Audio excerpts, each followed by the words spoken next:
ऐसे कह सकते हैं कि धर्म जोड़ता है, मजहब तोड़ता है। धर्म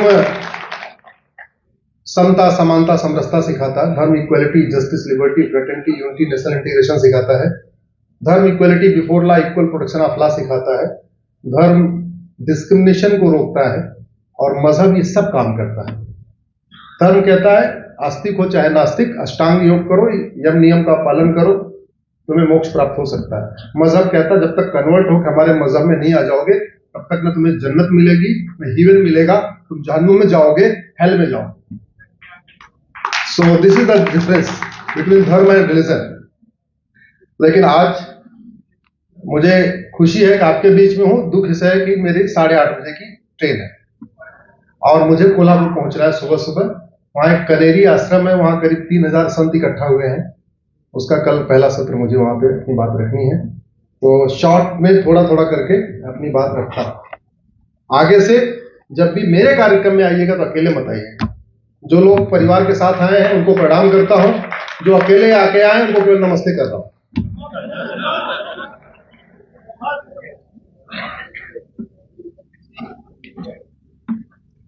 जो काम यहां पे मुगलों ने तलवार के दम पे किया था, वो सारे काम अंग्रेजों ने कानून के दम पे किया।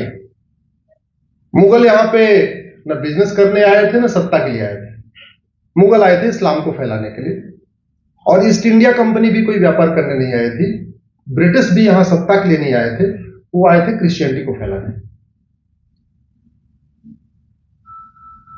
दुर्भाग्यवश जब हम स्वतंत्र हुए, स्वतंत्र मतलब स्वतंत्र, अपना तंत्र, स्वतंत्र दो शब्दों से मिल गया स्वतंत्र, यानी सेल्फ सिस्टम। तो 1947 में हम स्वतंत्र हो गए। ये अलग बात है, आज तक सारे तंत्र विदेशी चल रहे हैं, हमारा अपना तंत्र नहीं है। उसके बाद जिन लोगों ने यहां शासन किया, उन्होंने मुगलों के भी काम को आगे बढ़ाया और अंग्रेजों के भी काम को आगे बढ़ाया। इस बात पे मैं सार्वजनिक रूप से सार्वजनिक चर्चा के लिए तैयार हूं कि मुझे अंग्रेजों का एक कानून बताइए जो भारत और भारत की संस्कृति, भारत की परंपरा को प्रमोट और प्रोपोगेट करने के लिए बनाया है। और उसी तरीके से आजादी के बाद वाले अंग्रेजों ने कोई एक कानून बनाया हो जो भारत, भारतीय संस्कृति, भारतीय परंपरा, भारतीय रीति रिवाज, भारतीय दर्शन को प्रमोट और प्रोपोगेट करने के लिए बनाया। इनफैक्ट भारत को बर्बाद करने के लिए जितने कानून अंग्रेजों ने बनाए थे, लगभग उतने ही कानून आजादी के बाद वाले अंग्रेजों ने बनाए। उसमें से 25 से ज्यादा कानूनों को मैंने सुप्रीम कोर्ट में चैलेंज किया हुआ है, मामले कोर्ट में चल रहे हैं। उदाहरण के लिए, भारत का संविधान बना तो संविधान निर्माताओं ने कहा कि हम भी स्वतंत्र हो चुके हैं, तो एक काम करते हैं, संविधान के 22 पार्ट है, एक पन्ने पर उन्होंने राम लक्ष्मण सीता का चित्र लगाने का प्रस्ताव किया। हमारे अंग्रेजों को नहीं पता। अंग्रेज समझ रहे हैं आजादी के बाद वाले अंग्रेजों को, या खुल के बताने की जरूरत है क्या? बता दूं क्या? भगवान संविधान के एक पन्ने पे भगवान कृष्ण अर्जुन को उपदेश दे रहे हैं। भगवान संविधान के एक पन्ने पे भगवान महावीर की फोटो थी। भगवान के संविधान के एक पार्ट के पहले भगवान बुद्ध की फोटो थी। संविधान के एक पार्ट के पहले छत्रपति शिवाजी महाराज और गुरु गोविंद सिंह की फोटो थी। आप लोग महाराष्ट्र में बैठे हुए हैं, तो अब आपको मैं बताता हूं उसकी बैकग्राउंड क्या थी फोटो रखने की।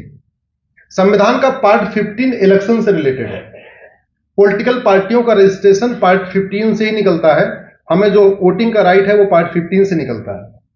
तो पार्ट 15 के पहले हमारे संविधान निर्माताओं ने दो लोगों की फोटो रखी, छत्रपति शिवाजी महाराज और गुरु गोविंद सिंह की। मकसद क्या था कि पॉलिटिकल पार्टियां छत्रपति शिवाजी महाराज और गुरु गोविंद सिंह जी के आदर्शों पर चलेंगी और वोटर यह देखेगा कि कौन सी पॉलिटिकल पार्टी छत्रपति शिवाजी महाराज और गुरु गोविंद सिंह के बिल्कुल आदर्शों पर ईमानदारी से फॉलो कर रही है, उसको वोट करेगा।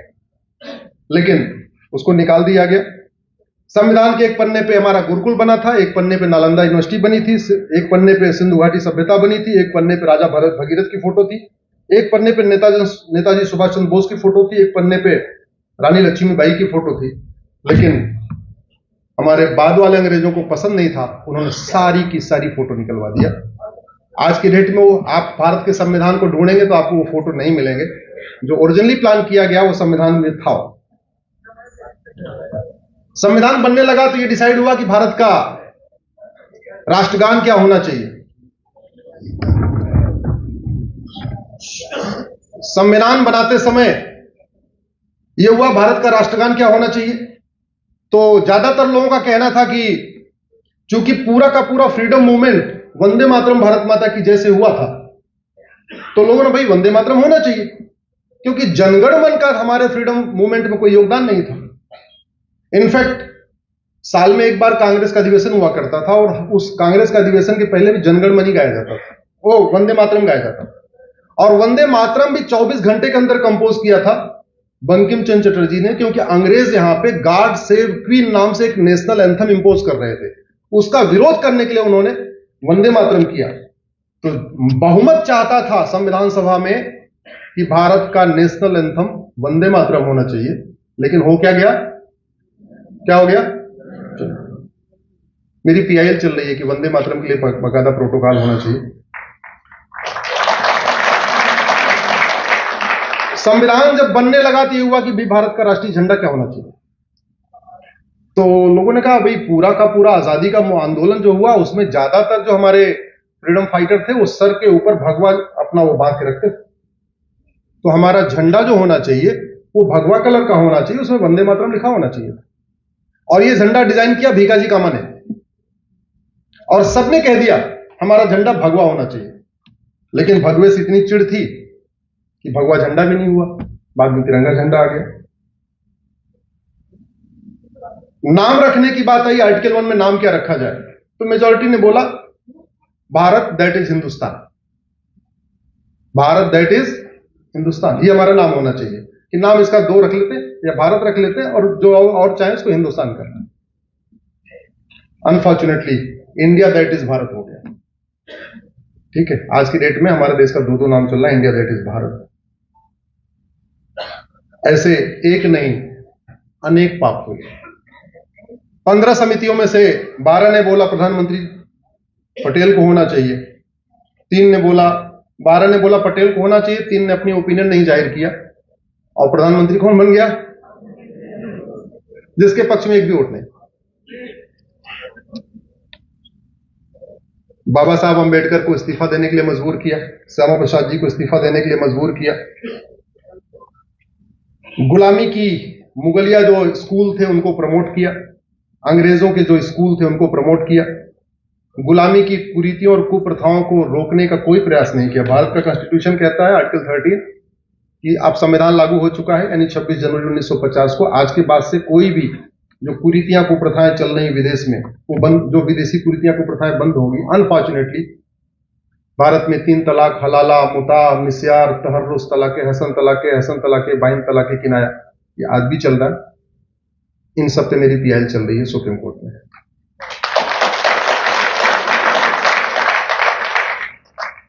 भारत में बाकी तो छोड़िए, आप सब लोग जहाज पे ऊपर बैठते होंगे, जहाज पे लिखा रहता है वीटी। वीटी का मतलब होता है विक्टोरिया टेरिटरी। मैंने उसको चैलेंज किया हुआ है कोर्ट में कि वीटी हटाया जाए, लेकिन अब वीटी हटाना मुश्किल हो गया क्योंकि बीटी किसी और ने ले लिया। भारत टेरिटरी बीटी हुआ, अब बीटी किसी और ने ले लिया, शायद भूटान ने ले लिया उसको, तो बीटी ले लिया। अब भारत के पास उस समय अगर हमने हटाया होता, एक तो हमारे पास बीटी उस समय अवेलेबल था, भारत टेरिटरी हमें मिल गया होता। दूसरा, उस समय हार्डली 100 जहाज थे, तो 100 जहाज की पेंटिंग करनी पड़ती, 100 जहाज का स्टिकर बदल देते, जहां जहां बीटी लिखा था उस पर एक नया स्टिकर चिपका देते, बीटी कर देते।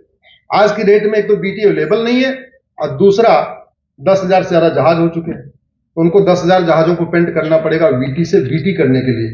तो समस्या, कहते नहीं बुखार जब हो अगर आप तत्कालिक दवाई ले लो तो 2 दिन में बुखार ठीक हो जाएगा, अगर आपने बुखार को लंबा छोड़ दिया तो हो जाएगा टाइफाइड, निमोनिया, चिकनगुनिया, कुछ भी हो सकता है। ऐसे बहुत सारे यहां काम हुए जो उस समय बहुत आसानी से हो सकते थे, आज तक उनको। आर्टिकल 35 है किसने जोड़ा भारत के संविधान में? आर्टिकल 370 किसने जोड़ा?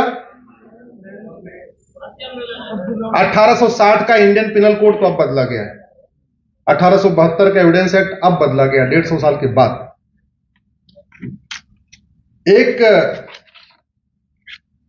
अंग्रेजों ने, जैसे मुगलों ने यहां पे अलग अलग जगह कब्जा किया, उसको अपने निजामों को बांटा, नवाबों को बांटा, ऐसे अंग्रेजों ने एक कानून बनाया 1894 में, उसका नाम है लैंड एक्विजिशन एक्ट। और उस कानून बना के उन्होंने पूरे भारत में सिविल लाइन बना दिया। यह कह के सिविल लाइन बनाया कि हमको कलेक्टर कप्तान का ऑफिस बनाना है। कलेक्टर कप्तान का ऑफिस बनाने के लिए मुश्किल से 10 एकड़ जमीन चाहिए होती है, लेकिन वो 100-100, 200 एकड़, 500 एकड़ एक्वायर करते गए और 10 एकड़ 20 एकड़ तो मैं कलेक्टर कप्तान का ऑफिस बना दिया, बाकी पूरा का पूरा जमीन चर्च को दे दिया। तो आपको पूरे भारत में जहां जहां सिविल लाइन मिलेगी, वहां वहां आपको 50% से ज्यादा जमीन किसकी होगी? चर्च की। अब उनकी 99 ईयर की लीज पूरी हो चुकी है, तो अब वो प्लाटिंग कर रहे हैं। अब सिविल लाइन की 1 बिस्वा जमीन बेचते हैं तो 20-30 किलोमीटर दूर जाके 1 एकड़ जमीन खरीद लेते हैं। 5 बिस्वा 10 बिस्वा सिविल लाइन की बेच दिया, बाहर जाके अपना 10 एकड़ 20 एकड़ खरीद लेते हैं। तो उनका सेल्फ सस्टेन मॉडल हो गया है। अब वो सिविल लाइन में प्लॉटिंग कर रहे हैं और पूरे देश में हॉस्पिटल बना रहे हैं, स्कूल बना रहे हैं, सब कुछ बनाते चले जा रहे हैं। ये इस भारत के साथ धोखा हुआ।